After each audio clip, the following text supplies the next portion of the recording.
পীরনগরী হুজুরের কাছে যাই, ওনার বড় সাহেবজাদা হরিণখোলা হুজুরের কাছে যাই, কিছু হলে তুমি সব সময় বলো শুধু যেতে লাগবে না, যাওয়া লাগবে না, যাওয়া লাগবে না, এই তো নিয়ে এসেছি, ফু মারো। বলছি তো হবে না, নিয়ে যাও, যাও নিয়ে যাও, বলেন ও সব শুনবো না, আগে তোমাকে একটু ফু মেরে দেখতে হবে, যদি কাজ না হয় তখন ভাববো কি হচ্ছে, ফু মারো।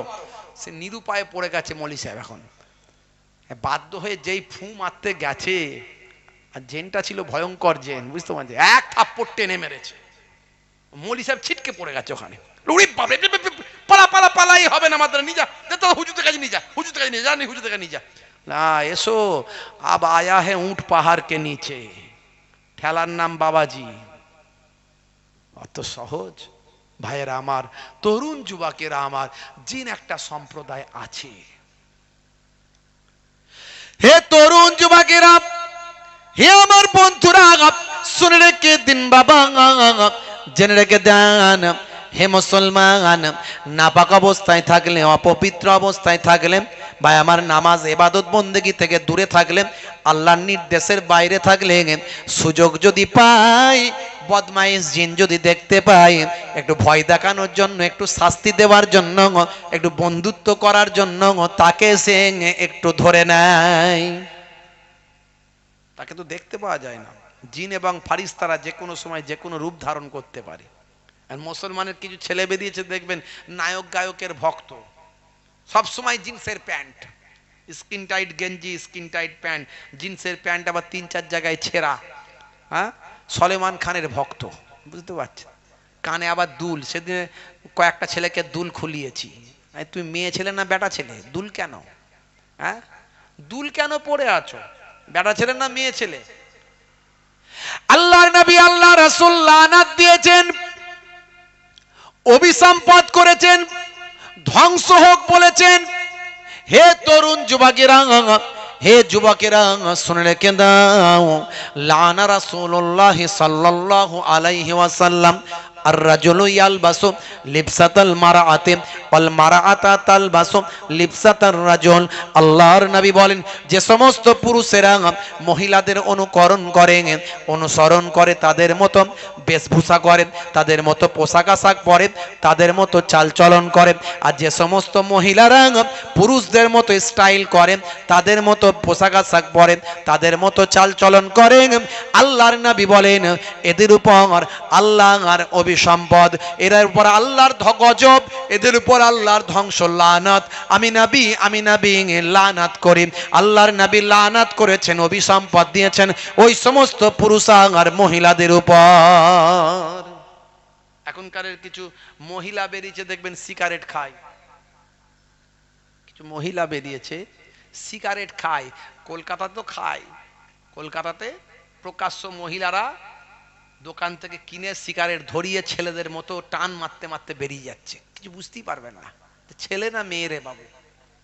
সেদিন একজন মুসলিম ঘরের মেয়েকে আমি দেখেছি রাস্তায়, গাড়িতে ছিলাম আমি, বুঝতে পারছেন, খড়িবাড়িতে মাঝে মাঝে চা খাই, ওখানে মগরিবের নামাজটা গাড়িতে বসে পড়ি, অনেক সময় এরকম হয়, একটু অন্ধকার অন্ধকার ভাব, ব্রিজটা ঠিক ওঠার আগে, কলকাতার দিক থেকে এসে ব্রিজটা ঠিক ওঠার আগে গাড়িটা আমার বাঁ দিকে দাঁড়ায়, অনেকগুলো গাড়ি দেখবেন দাঁড়িয়ে থাকে, আর ওখানে কিছু ভাই আমার ফ্যামিলি তারাও এসে ওখানে মোটরসাইকেল দাঁড় করিয়ে কিছু সময় দাঁড়ায় বা চা পানি খায় ওখানে। রাতের বেলা দেখতে পাচ্ছি একটা বিড়ি সিগারেটের লাইট জ্বলছে, কিন্তু পোশাকটা কালো, বলতেও লজ্জা লাগে, মানে পোশাকটা কালো, ভাবছি মনে হয় কোনো কালো ড্রেস পরে কোনো লোক হয়তো সিগারেট খাচ্ছে, গাড়ির ভিতরে আমি বসে আছি। তা এমন সময় হঠাৎ করে যখন পেছন থেকে অন্য গাড়ির লাইট পড়েছে, তখন বুঝতে পারলাম যে একটা মহিলা ওটা সিগারেট খাচ্ছিল, যে সারা শরীরে বোরকা পড়েছিল, বোরকা পরে মুখটা তুলে দিয়ে সিগারেটের টান মেরে সিগারেট খাওয়া হয়ে গেল, ফেলে দিল, বোরকার মুখ ঢেকে দিয়ে বেরিয়ে গেল। ছি ছি ছি ছি ছি, যদি খেতেই হয় বোরকা পরে খাবি কেন, বোরকা খুলে খা। যদি মদ যদি খাবি তো দাড়িটা রেখে কেন খাবি, দাড়িটা কেটে খা। ওই দাড়ির অপমান করিস না, বোরকার অপমান করিস না, ইসলামের অপমান করিস না। আজ কিছু মুসলমানের জন্য ইসলামের বদনাম, রাগ করবেন না বাপ।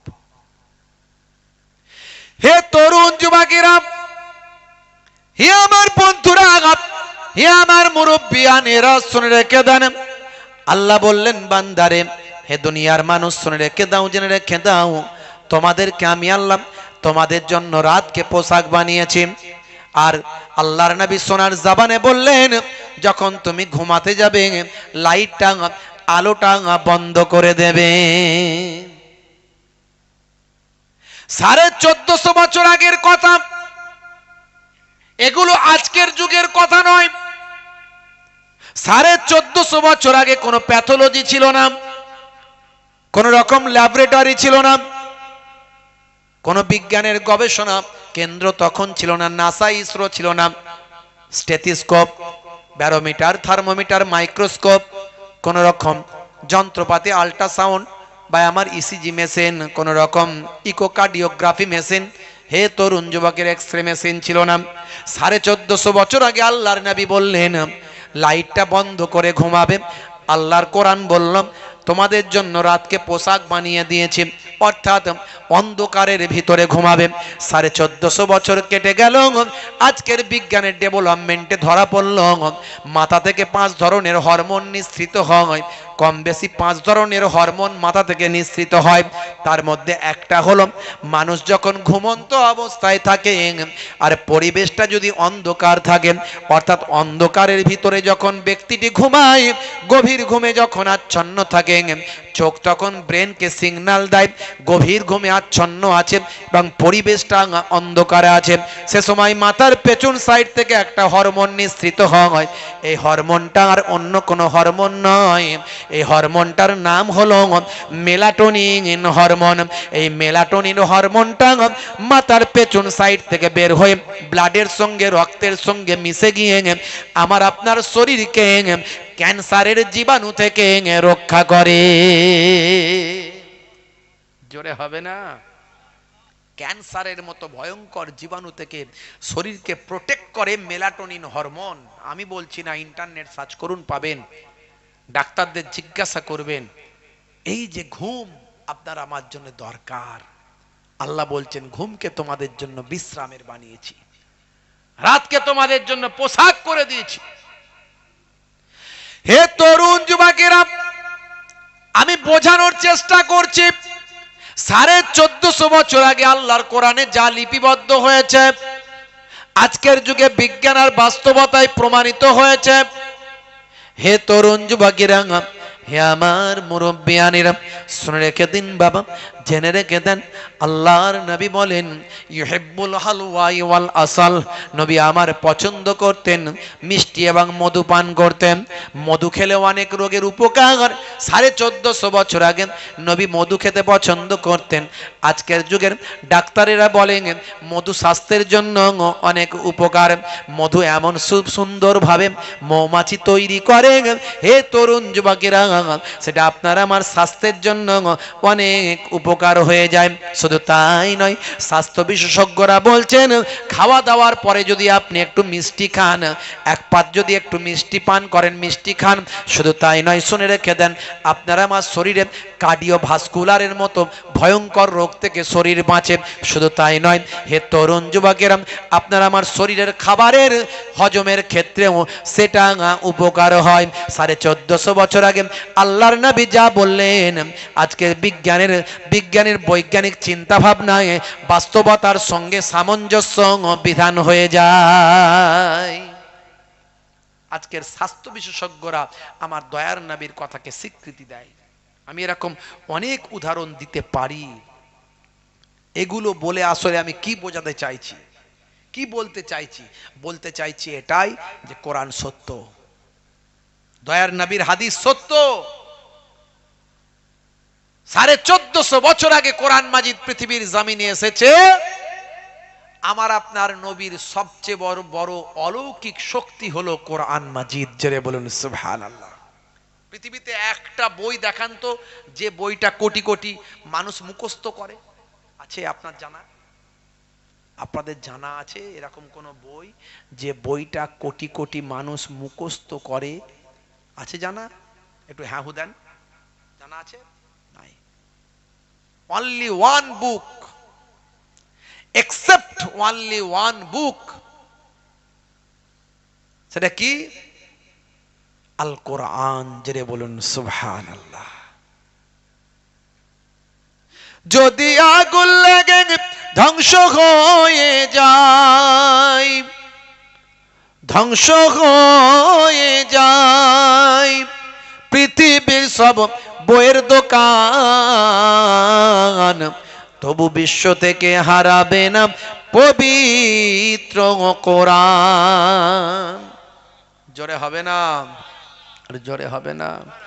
করবে কেমন করে কোরআন ধ্বংস আগুনের তেজ, করবে কেমন করে কোরআন ধ্বংস আগুনের তেজ। আছে বিশ্বে ভরা অগণিত কোরআনে হাফেজ, তারা ছাপি আসমানি গ্রন্থ, তারা ছাপি আসমানি গ্রন্থ, বাঁচাবে ইসলামের সম্মান, তবু বিশ্ব থেকে হারাবে না পবিত্র কোরআন। আল্লাহ নিজে বলেছেন, অনেকে কোরআন মাজিদকে মিটিয়ে দিতে চায়, ধ্বংস করে দিতে চায়, কিন্তু কায়ামত পর্যন্ত পারবে না। 1450 বছর ধরে পারেনি, আর কায়ামত পর্যন্ত পারবে না। আল্লাহ নিজে বলছেন, নাহানু নাযালনা যিকরা ওয়া ইন্না লাহু লাহাফিজুন। এই কোরআন মাজিদ, নাহানু নাযালনা যিকরা ওয়া ইন্না লাহু লাহাফিজুন, এই কোরআন মাজিদ আমি আল্লাহ নাজিল করেছি, আর এই কোরআন মাজিদের হেফাজতের দায়িত্ব আমি আল্লাহ নিজে গ্রহণ করেছি। কোরআন মাজিদ হলো সবচেয়ে বড় অলৌকিক মুজিজা, আল্লাহর নবীর মুজিজা সবচেয়ে বড়। কিন্তু দুর্ভাগ্য, কোরআন মাজিদ আমাদের বাড়িতে আছে, আমরা পড়ি না, পড়ার সময় পাই না। খুব কম মানুষ আছেন প্রতিদিন একটু কোরআন মাজিদ পড়েন।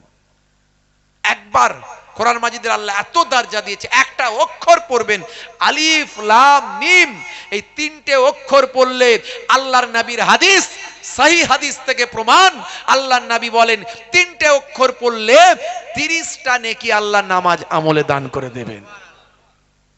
আল্লাহ চাইলে আরো বেশি হবে, আলিফটা শুধু বললে 30টা হবে। আলিফ লাম ফে আলিফ, আলিফ লাম ফে আলিফ, যেহেতু আলিফকে আবার ভেঙে লিখলে আলিফ লাম ফে আলিফ তিনটে হচ্ছে, তাহলে আলিফকে যদি ভেঙে লেখা হয় তিনটে, লাম আলিফ মিম লাম, মিম আলিফ মিম মিম, এই 3 ত্রিকে 9টা। আল্লাহর নবী বলেন 9 10 90টা নেকি আল্লাহ দেবেন, 30টা নয় 90টা দেবেন। তাহলে সেই কোরআন মাজিদের কি দরজা আল্লাহ দিয়েছেন। হে তরুণ যুবকেরা, হে আমার বন্ধুরা, বেশি উদাহরণ দিতে যাব না, আমি এই কথার দ্বারাই বোঝাতে চাইলাম আল্লাহ সত্য, কোরআন সত্য মানে আল্লাহ সত্য, কোরআন সত্য মানে দয়ার নবী সত্য। তাহলে যে সত্য বলে যদি বিশ্বাস করেন হে যুবক, আর কতদিন আল্লাহর নির্দেশকে অমান্য করবে, কতদিন আল্লাহর পথ থেকে সরে থাকবে হে যুবক, যদি তুমি সত্য বলে মানো। আমার আল্লাহ কোরআন মাজিদের ভিতরে বললেন, বাল তুসিরুনাল হায়াতাদ দুনিয়া ওয়াল আখিরাতু খায়রুম ওয়া আবকা, এ দুনিয়া হলো তোমাদের জন্য ক্ষণস্থায়ী, পরকালটা হলো তোমাদের জন্য চিরস্থায়ী। অল্প দিনের জিন্দেগিতে আর কতদিন আল্লাহ ভুলে থাকবি রে যুবক। হে যুবক, আর কতদিন আল্লাহ ভুলে থাকবি, কতদিন নামাজ ছেড়ে থাকবি রে যুবক, কতদিন রাসূলের সুন্নত ছেড়ে থাকবি রে যুবক। গর গর সওয়াল, গর গর জবাব, আজ মরে গেলে কাল দুদিন হবে রে যুবক। কত মানুষকে তুমি দেখেছো তোমার চোখের সামনে মারা যেতে, এখনো কি তুমি ভাবলে না, চিন্তা করলে না আজ বেঁচে আছো কালকে থাকবে কিনা গ্যারান্টি নেই। কত মানুষকে তুমি দেখেছো তোমার চোখের সামনে দাফন দিতে, কত মানুষকে তুমি মাটি দিয়েছো, দাফন দিয়েছো, কত মানুষ মারা গেছে তোমার চোখের সামনে। হে যুবক, এখনো সময় আছে, আল্লাহকে যদি বিশ্বাস করো, কোরআন যদি সত্য বলে মানো, দয়ার নবীর হাদিস যদি সত্য বলে মানো রে যুবক, আজ থেকে প্রতিজ্ঞা করো, এর থেকে ভালো জায়গা আর পাবে না রে যুবক, এর থেকে ভালো মাহফিল আর পাবে না রে যুবক। আজ থেকে প্রতিজ্ঞা করে নাও, কাল থেকে আমি নামাজ শুরু করব, রাসূলের সুন্নতের পথে চলব, শাহরুখ খানের ভক্তের খাতা থেকে নামটা কেটে দেব, পৃথিবীর শ্রেষ্ঠ মহামানব দয়ার নবীর ভক্তের খাতায় নামটা আমার লিখিয়ে দেব। জোরে হবে না? মুসলিম তুমি নামে হলে আজ কামে হলে না ভাই। মুসলিম দেখো অপরাধে লিপ্ত কেন হয়? মুসলিম তুমি কোরআন হাদিস পড়তে জানো না। মুসলিম তুমি মসজিদেতে নামাজে এলে না। মুসলিম তুমি নামে হলে আজ মুসলিম তুমি নামে। মুসলিম এলে ন্যায়ের পথে সমাজ বদলাবে রে, সমাজ বদলাবে। মুসলিম তুমি নামে হলে আজ কামে হলে না ভাই। মুসলিম দেখো অপরাধে লিপ্ত কেন হয়? বোমে বারুদে নেশার থালাই হবে না কারো সাথী। সালাউদ্দিন আর তাগুলের তুমি যে উত্তরসূরি। ব্যঙ্গ কার্টুনে ব্যঙ্গ সিনেমায় নবী সম্মান কমে না। ব্যঙ্গ কার্টুনে ব্যঙ্গ সিনেমায় নবী সম্মান কমে না। গুগল সার্চে সেরা মনীষী খুঁজে দেখো না। জোরে হবে না? জোরে হবে না? হে তরুণ যুবকেরা, হে আমার বন্ধুরা, শুনে রেখে দিন বাবা, জেনে রেখে দেন হে মুসলমান। হযরত নবী দাউদ আলাইহিস সালাম এক সময় তার ভক্তদের বললেন, বাবারাম শুনে রেখে দাও, তোমাদেরকে আমি ঈদের দিনে কায়ামতের একটা নিদর্শন দেখাবো। ঈদের দিনে কায়ামতের একটা নমুনা দেখাবো। কায়ামতের দিন যেটা ঘটবে সেটা আমি ঈদের দিনে একটা দেখাবো নমুনা। হে তরুণ যুবকেরা, হযরত নবী দাউদ আলাইহিস সালাম একজন পয়গম্বর ছিলেন, একজন নবী ছিলেন, এবং হযরতে দাউদ আলাইহিস সালাম একজন বাদশা ছিলেন। হযরতে দাউদ আলাইহিস সালামের উপর আমার আল্লাহ একটা কিতাব দিয়েছিলেন, সে কিতাবটার নাম হলো জাব্বুর। সেই জামানার মানুষদের জন্য সেখানে আদেশ নির্দেশগুলো সব জাব্বুর কিতাবের ভিতর দেওয়া ছিল। হে তরুণ যুবকেরা, যুগে যুগে আমার আল্লাহ মানুষ পাঠিয়েছেন, সেই মানুষের জন্য আদেশ নির্দেশনামা সেই জামানার পয়গম্বরের কাছে কিতাব দিয়ে আমার আল্লাহ সেটা জানিয়ে দিয়েছেন। আমার আপনার নবীর কাছে কোরআন মাজিদ দিয়ে কিয়ামত পর্যন্ত যত মানুষ আসবেন সেই মানুষের আদেশ আর নিষেধ যা কিছু চলবে চলবে না, নির্দেশনামা আদেশনামা কোরআন মাজিদের ভিতরে মানুষের জন্য লিপিবদ্ধ আছে। কাল কিয়ামত পর্যন্ত সেই কোরআন মাজিদের নির্দেশনামা আমাদের মেনে চলতে হবে। হযরত দাউদ আলাইহিস সালামের উপর আমার আল্লাহ জাব্বুর শরীফ নাজিল করেছিলেন। হে তরুণ যুবকেরা, হে আমার মুরব্বিয়ানেরা, দাউদ নবীর জামানায় একটা ঘটনা ঘটেছিল। হে যুবকেরা শুনে রেখে দেন, একজন ধনী ব্যক্তি ছিল, তার একটা গরু ছিল, গরু গাভী। ওই ধনী ব্যক্তিটার একটা গাভী ছিল, ওই গাভীটাকে সে ভীষণ ভালোবাসতো। অনেক স্বর্ণ অলংকার, অনেক সোনা স্বর্ণ দিয়ে গাভীটাকে সাজিয়ে রাখত। গাভীটাকে বড্ড সে প্যার মহাব্বত করত। হে তরুণ যুবকেরা, হে আমার বন্ধুরা, শুনে রেখে দিন বাবা, জেনে রেখে দেন হে মুসলমান, একটুখানি লক্ষ্য করুন বাবা। সেই জামানায় একজন বৃদ্ধা মহিলা ছিল এবং তার একটা যুবক ছিল। যে বৃদ্ধার যুবক ভাই আমার থাকতো জঙ্গলের গভীর ভিতরে, জঙ্গলের ভিতরে একটা হুজরা বানিয়েছিল। সেই জায়গাতে ওই বৃদ্ধা মহিলা আল্লাহর উপর ভরসা করে সেখানে থাকতে শুরু করে দিল। ওই যুবক ছিলেন, ওই বৃদ্ধার সঙ্গে সহযোগিতা করত। ওই বৃদ্ধার সন্তান হলো ওই যুবক। সেই সন্তানও মায়ের সঙ্গে থেকে ওই জায়গায় ইবাদত করে দিন কাটাতে লাগলো। হে তরুণ যুবকেরা, হে আমার বন্ধুরা, হে আমার মুরব্বিয়ানেরা, ভাই আমার দোস্ত আমার, ওই বৃদ্ধার যুবক আল্লাহর ইবাদতে তারা মশগুল ছিল। জঙ্গলের ভিতরে আল্লাহর ইবাদত করার কারণে আমার আল্লাহ তাদের উপর রাজি হয়েছিলেন। ওই বৃদ্ধার হুজরার বাইরে আমার আল্লাহ একটা কুদরতি নাহার চালিয়ে দিয়েছিলেন। ঠান্ডা পানি, মৃদু শীতল ঠান্ডা পরিষ্কার ফিল্টার পানির একটা নাহার বয়ে চলে গিয়েছিল। প্রয়োজনে সেই পানি তারা ভক্ষণ করত, পানি থেকে পিপাসা নিবারণ করত। হে তরুণ যুবকেরা, হে আমার মুরব্বিয়ানেরা, ওই ভাই আমার দোস্ত আমার, ওই পানির পাশেতেই আমার আল্লাহ কুদরতি একটা আনার গাছ দান করেছিলেন। ওই আনার গাছ থেকে সকাল হলেই কয়েকটি আনার আমার আল্লাহর কুদরতি ক্ষমতায় দিতেন। ওই বৃদ্ধার সন্তান আনার গাছ থেকে আনারটা তুলে নিয়ে সে তারা ভক্ষণ করে দিনটা নির্বাপন করত, দিনটা তারা নির্বাপিত করত, দিন তারা অতিবাহিত করত। হে যুবকেরা, হে আমার বন্ধুরা, এইভাবে বছরের পর বছর চলতে লাগলো। একদিন দেখতে পাওয়া যায় দাউদ নবীর জামানায় ওই ধনী মানুষটার যে গরুটা ছিল, গাভীটা ছিল, এই গাভীটা হঠাৎ করে গায়েব হয়ে গেল, হারিয়ে গেল। গাভীটা হারিয়ে গেল, গাভীটা নাই, হারিয়ে গেছে। ধনী মানুষটা পেরেশান হয়ে গেল, গাভীটাকে খুব ভালোবাসতো। তো গাভীটাকে খোঁজার জন্য অনেক চেষ্টা করলো, খোঁজ খবর নেওয়া শুরু করলো, খুঁজে আর কোথাও পেল না, এমন সময় একজন জাসুসি করা একজন মহিলাকে কাজে লাগালো। প্রত্যেকের ঘরে ঘরে ইনকোয়ারি করো, কেউ কি আমার গাভীটাকে জাবা করে খেয়ে ফেলেছে? যদি তুমি ইনকোয়ারি করে তথ্য আনতে পারো, গাভী ফেরত পাই বা না পাই, তোমাকে মোটা পুরস্কার দেব। হে তরুণ যুবকেরা, হে আমার বন্ধুরা, হে আমার মুরব্বিয়ানেরা, ওদিকে ওই যুবক ছেলেটি প্রতিদিন আনার খায়, আনার খেতে খেতে খেতে খেতে আর তাদের ভালো লাগে না।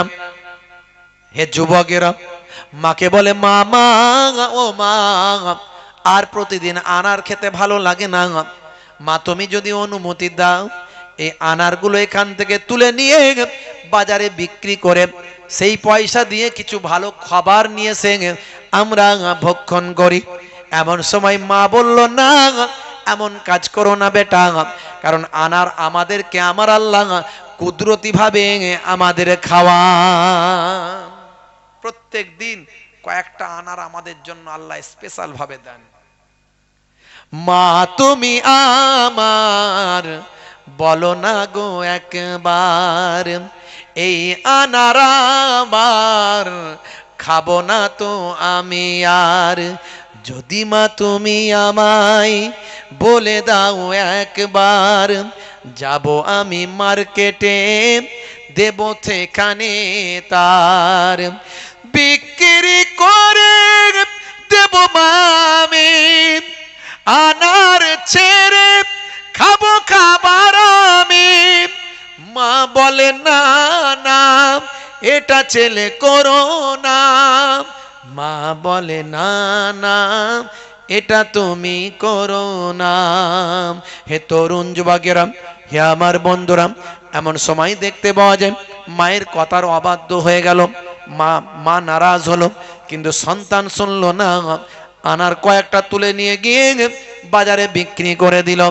বাজারে বিক্রি করে কিছু অর্থ নিয়ে ভালো কিছু খাবার নিয়ে এলো। ভাই আমার হুজরার ভিতরে চলে এলো, মাকে বলল, মা আজকে কিছু খাবার নিয়ে এসেছি, মা এই নাও মা, তুমি খাও আমিও খাই। মা বলেন, আল্লাহর কুদরতি খাবার বিক্রি করেছ, আমার আল্লাহ নারাজ হবেন, না না আমি খাবো না। এমন সময় ওই ছেলে বলল, মা গো মা, তুমি যদি না খাও আমিও তো খাবো না। তুমি যদি না খাও মা, আমিও খাবো না। মায়ের মন, আহারে, মা সন্তানকে কত ভালোবাসে। মায়ের মন, মা সন্তানকে কত ভালোবাসে। মা নিরুপায় হয়ে সন্তানের কথা শুনে আনার খাওয়া শুরু করলেন, এই অন্যান্য খাবারগুলো খাওয়া শুরু করলেন। হে তরুণ যুবকেরা, প্রত্যেক দিন সকালবেলা আনার গাছে আনার দেন আল্লাহ। পরের দিন যখন আবার ক্ষুধা লাগলো, যুবক ছেলেটি আবার নাহারের পাশে গেল, আবার আনার তোলার জন্য। ভাই আমার গাছের কাছে গিয়ে দেখে, হাই রে হাই, আল্লাহর কুদরতি ক্ষমতা, বছরের পর বছর আমার আল্লাহ আনার দিয়েছেন, আজকে তো আর আনার দিলেন না। আনার গাছে ফাঁকা, একটাও আনার নাই, আনার একটাও পেলাম না। আনার মানে হলো বেদানা, আমরা বলি বেদানা, সেই বেদানা একটাও আর পাওয়া গেল না। মাকে বলে মা গো মা, একটাও বেদানা আল্লাহ আমাদের জন্য আজকে দেন না। মা অসন্তুষ্ট হয়ে বললেন বাবা ছেলে, তোমাকে বলেছিলাম আল্লাহর দেওয়া কুদরতি খাবার বাজারে বিক্রি করো না, কিন্তু তুমি তো শুনলে না। আল্লাহর দেওয়া কুদরতি খাবার বাজারে বিক্রি করে ফেললে বাবা। যাকে আল্লাহ যে নিয়ামত দিয়েছেন, যাকে আল্লাহ যে নিয়ামত আল্লাহ দিয়েছেন, সেই নিয়ামতের নাশুকরি করতে নাই। আল্লাহ আপনাকে ধন দৌলতের মালিক করেছেন, ঠিকভাবে ব্যবহার করুন, আল্লাহ বরকত দেবেন।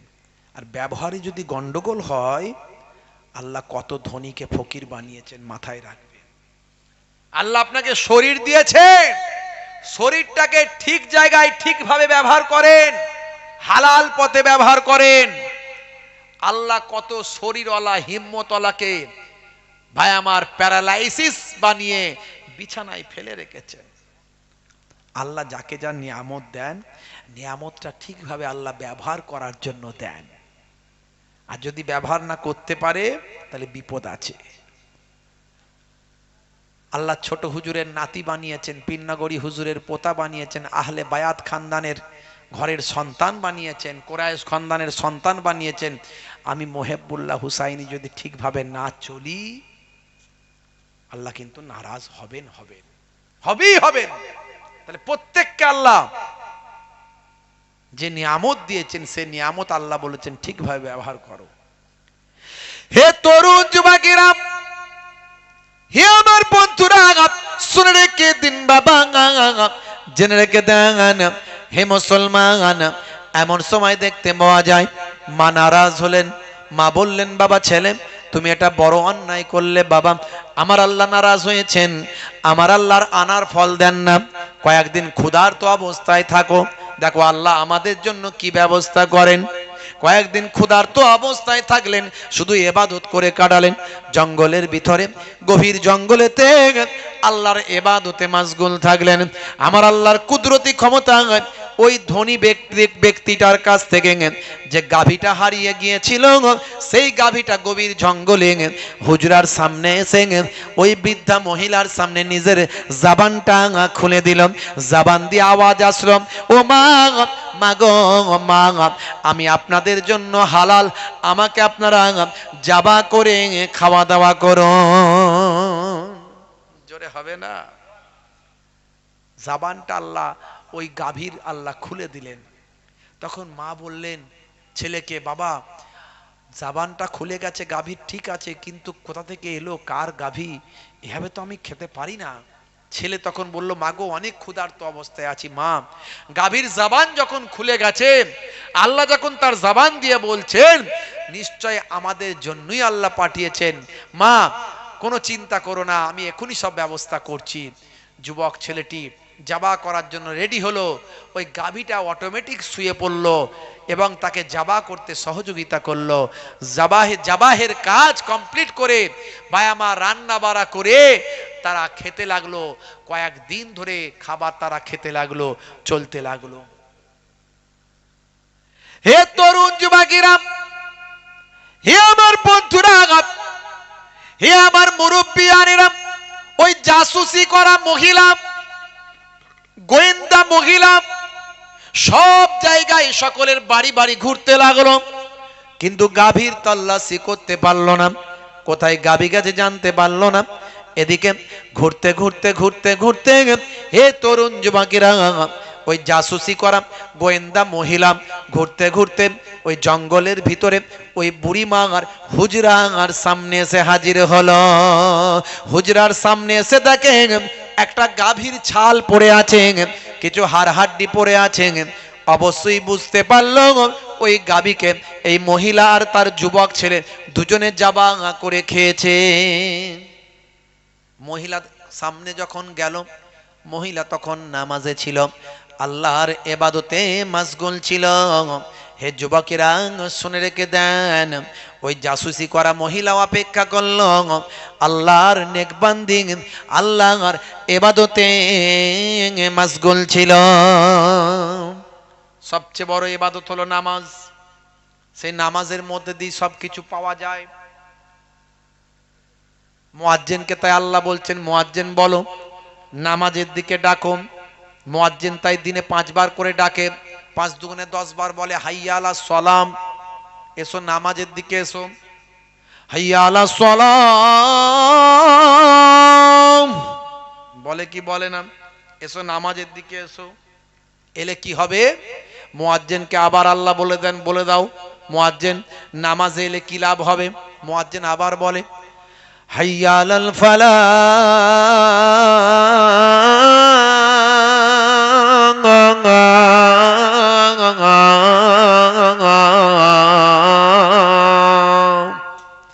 নামাজে এলে আমি আল্লাহ তোমাকে কামিয়াবি দেব। যদি তুমি কামিয়াবি পেতে চাও নামাজে এসে সিজদায় হাজিরা দাও। যদি তুমি শিক্ষায় কামিয়াবি পেতে চাও নামাজে এসে সিজদায় আমি আল্লাহকে জানাও। যদি তুমি ব্যবসায় সফলতা পেতে চাও নামাজে এসে আমি আল্লাহকে জানাও। যদি তুমি কারবারে উন্নতি করতে চাও তাহলে নামাজে এসে সিজদায় গিয়ে আমি আল্লাহর সঙ্গে কথা বলে নাও। যদি তুমি শিক্ষায় উন্নতি করতে চাও তাহলে নামাজে এসে আমি আল্লাহর সঙ্গে সিজদায় গিয়ে জানিয়ে দাও। আমার আল্লাহ তাই জানিয়ে দেন ওয়াস্তাইনু বিস-সাবরি ওয়াস-সালাহ, বান্দা তোরা আমার কাছে সাহায্য প্রার্থনা করো ধৈর্য এবং নামাজের মাধ্যমে। আল্লাহর কাছে চাইতে গেলে 2 ভাবে চাইতে হয়। একটা